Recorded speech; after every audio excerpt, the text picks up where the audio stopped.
Pois é, pessoal. E agora, como a gente deve fazer, né, para tentar evitar de passar um paciente grave, né, e que venha complicar por um atendimento inadequado que a gente possa ter feito? Bom, então, como a gente já falou anteriormente, né, a dengue atualmente ela é classificada dessa forma, né? Então, dengue sem sinais de alarme, dengue com sinais de alarme e dengue grave, tá? Ela é classificada em A, B, C e D, tá? São 4 tipos de classificação em relação ao quadro clínico. Então, aqui é aquele quadrinho básico que todo mundo conhece, que é para estar em todas as emergências, tá? Mas, assim, ele é extremamente completo, ele é excelente. Qual que é o problema? Ninguém o lê, tá? Porque se a gente lê ele e prestar atenção nele, tudo tá ali. Ele é muito intuitivo, ele é realmente muito bom, tá? Então, o que que é fundamental para a gente estratificar esse paciente, tá? A primeira pergunta que tu tem que fazer, primeiro você pensa, esse paciente tem suspeita de dengue, beleza? É suspeita clínica de dengue, né? Suspeitou de dengue, a primeira pergunta que tu tem que fazer, que é o que vai te nortear, não é se ele tem comorbidade, é se ele tem algum sinal de alarme. O sinal de alarme é que vai estratificar esse paciente ou para cá ou para cá, tá? Ou se ele não tem sinal de alarme, ele vai ser A ou B. Se ele tem sinal de alarme, ele vai ser C ou D, tá? Então, no sinal de alarme, apenas um sinal de alarme já é suficiente para definir esse paciente como C ou D, tá? É isso, gente. Essa para mim é o macete para você errar o mínimo possível, tá? Então a questão é a seguinte: de forma prática, o paciente chegou para você com dor de cabeça, febre, mal-estar, dor atrás do olho, né? E tá nessa época agora do ano com um monte de dengue por aí, certo? Não tem outra possibilidade de diagnóstico que você pensa assim, né? Não tem queixa urinária, não tem queixa pulmonar, enfim. Primeira pergunta que você vai fazer para ele é: tem algum sinal de alarme? E o que são os sinais de alarme, né? Tem dor abdominal intensa, tem algum sangramento de mucosa, por exemplo, diminuiu a quantidade de xixi, enfim. Eu vou falar um pouquinho depois sobre os sinais de alarme ali na frente. Se ele falar para você que não tem nenhum sinal de alarme, ele vai ser A ou B, ou seja, ele não vai precisar de internação hospitalar necessariamente, tá? Provavelmente não vai precisar de internação hospitalar. Agora, esse paciente tem algum dos sinais de alarme? Daí ele vai ser C ou D. O que diferencia um outro é se vai ter choque junto ou não. Beleza? Então, pessoal, de maneira é praticamente o que tem lá, só que eu acho que aqui talvez tenha ficado um pouquinho mais visual para vocês. Suspeitei de dengue? Próxima pergunta. Tem sinal de alarme? Sim, vai ser C ou D. Não, vai ser A ou B, né?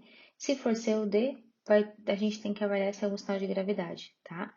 Independente, ele vai receber um suporte hospitalar, tá? E vai receber obrigatoriamente hidratação endovenosa, beleza? Se ele não tem sinal de alarme, gente, ele vai ser A ou B. Ele tem comorbidade? Opa, vai pro B. Ele não tem comorbidade, mas o profilácio está positiva? Opa, é B também. Mas o suporte de tudo isso é onde? Ambulatorial, tá? E quem são as pessoas? Quais são as comorbidades, vocês sabem? Pacientes menores de 2 anos, maiores de 65 anos, gestantes e comorbidades como asma, diabetes, hipertensão, cardiopatia, pneumopatia de forma geral, insuficiência renal crônica ou hematológica. É muito comum, tá, gente, a associação de asma, de dengue grave com anemia falciforme. É uma coisa bem importante para a gente ficar de olho. E aqui são os sinais de alarme, tá? Então, nós temos 1, 2, 3, 4, 5, 6, 7, 8, 9, 10, 11, 12. São 12 sinais que, assim, na minha opinião, se você tiver que decorar uma coisa, decore esse quadrinho da aula inteira, tá? Que são os sinais de alarme. O que é que eu penso que é bem importante, tá? É você prestar atenção, primeiro, nesses dois quadrinhos que tem lá naquele fluxograma no Ministério, mas você atentar para coisas que, às vezes, naquele momento eu atender o paciente, que, por exemplo, é uma dengue A, né, ou uma dengue B, ele não tinha sinal nenhum de alarme e tô mandando ele embora com hidratação via oral, né? Mas qual desses aqui ele pode não estar em casa e retornar caso ele apresente algum desses sintomas de forma rápida, né, para não deixar que isso degringole. São os sinais sutis, né, que são o quê? Dor abdominal intensa, vômito persistente, Sangramento que, assim, quando é um sangramento grande, uma metrorragia, uma enterorragia, ok, ele vai procurar emergência. Agora, se é uma gengivorragia, também é sangramento, tá? Diminuição da diurese é uma coisa subjetiva, mas é importante orientar o paciente. Então, esses sinais sutis, gente, na minha opinião, tem que estar na cartinha de alta do paciente, ó. Você vai para casa, você vai tomar 80 ml por quilo por dia de hidratação nos próximos 5 dias. E se algum desses sintomas aqui, que são sintomas que ele consegue notar e que às vezes ele não iria para emergência por esses sintomas, por eles serem teoricamente sutis, é importante que você volte imediatamente. Os outros sinais, gente, tem sinais de alarme que são claros. Se o paciente está hipotenso, ele desmaiou, sem dúvida ele vai voltar para emergência. Se ele está hipotérmico, se ele está com desconforto respiratório, com certeza ele vai voltar para emergência. Né? Se ele está sonolento. Mas nessas, no caso sutis, não necessariamente ele voltaria, tá? E em relação aos sinais laboratoriais, né? Também fazem parte dos sinais de alarme, tá? No entanto, o que acontece? Isso aqui é só com exame de sangue, né? Isso é uma avaliação sua como médico assistente para poder definir isso para o paciente. Então, se teve um aumento do hematócrito, então para mulheres acima de 45 e para homens acima de 50, é um sinal de gravidade alarme, tá? E uma queda abrupta de plaquetas, beleza? Lembra, gente, que a dengue ela é uma doença dinâmica, né? Ela pode ser B hoje, amanhã ela vai para C ou para D, né? Então, sempre que a gente for dar alta, orientar os pacientes em relação aos sinais de alarme, principalmente esses sinais sutis aqui que eu falei para vocês. Então, o que muda a história natural da dengue, gente? Né? O que vai mudar um paciente que vai evoluir grave e outro que não vai evoluir tão grave? É esse reconhecimento precoce dos sinais de alarme, tá? Porque isso vai fazer com que você faça uma intervenção adequada no estágio que o paciente estiver, porque ele pode ir de alta como B e voltar como C, ou ele tá C e foi para B, e assim é uma doença que vai andando entre uma classificação e outra, tá? E sempre que você atender esse paciente, toda vez, passou visita nesse paciente, reestadia ele. Tá? Não é sempre tipo, hoje ele tá B, eu vou reestadiar ele só amanhã quando ele voltar. Não, durante esse teu atendimento de agora, você também tem que reestadiá-lo. Toda vez que você vai conversar com o paciente, reestadia esse paciente, tá?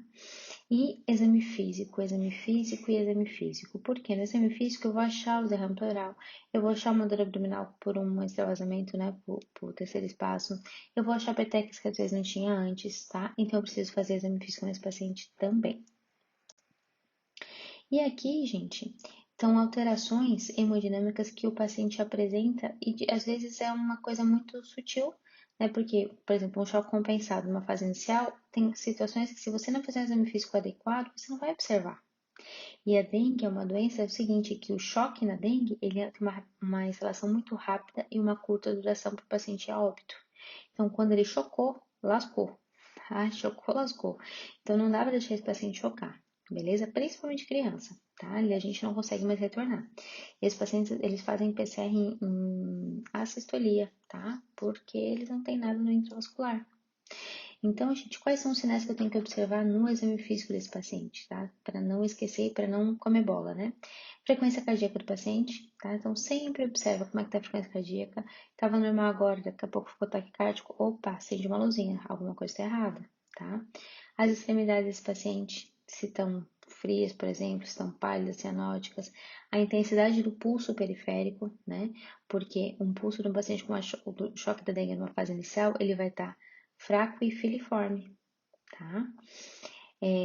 O enchimento capilar, que tende a estar prolongado, né? A pressão arterial, gente, que no caso do choque da dengue vai ter uma redução da pressão do pulso em 20 milímetros, então vai ser a pressão 100 por 80, beleza? O ritmo respiratório, que pode estar alterado, e a diurese, que a gente tem que fazer controle da diurese, né? Ele tem que urinar 1,5 a 4 ml quilo hora, tá? Se estiver urinando menos do que isso, já há alguma coisa mostrando que tá vindo uma alteração hemodinâmica por aí. Então, observem esses sinais de gravidade do paciente, tá?